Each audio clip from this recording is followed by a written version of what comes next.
The Chesapeake Bay is the national treasure. It's one of the most productive estuaries in the world. It's the largest estuary in the United States, and it has the largest land area to water volume ratio of any estuary in the U.S., which means what happens on the land greatly affects the conditions in the Chesapeake Bay.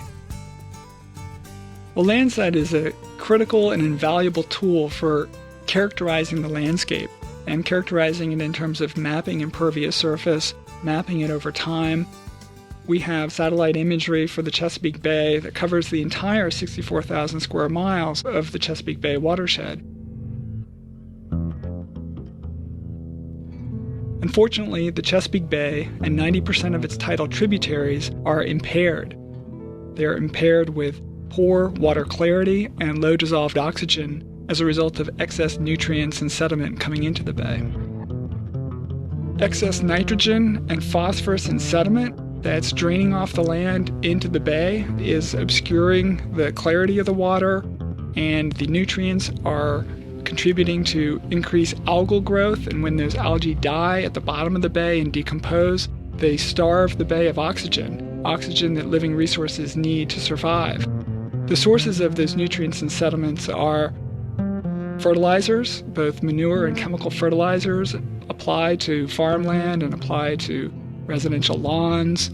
It's also from our exhaust from our cars and air pollution from power plants out in the Ohio Valley. Landsat imagery is critical for monitoring changes in impervious surface, monitoring changes in tree canopy, and then other ground cover like grasses and shrubs. We can use the satellite imagery to track consistently through time across 6 states how the condition of the landscape has changed and what it is like.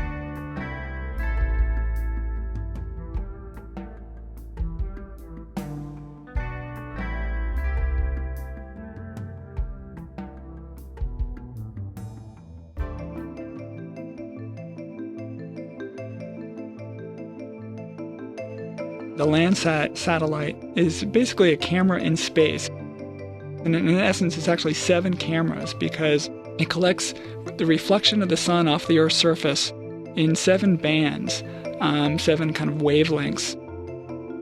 We use this information to characterize different features on the land, such as trees or impervious cover, because each one of these features reflects the sun in different wavelengths.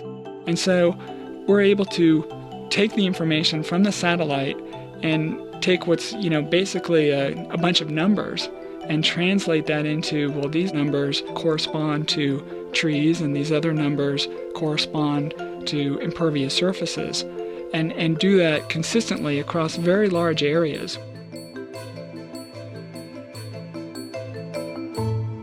Landsat is just invaluable in providing this baseline of the observations for science about how human activities on the land affect water quality, affect wildlife habitat, affect air quality. Without it, we wouldn't be able to really understand how sources of nutrients and sediment have changed and where they are in the Chesapeake Bay.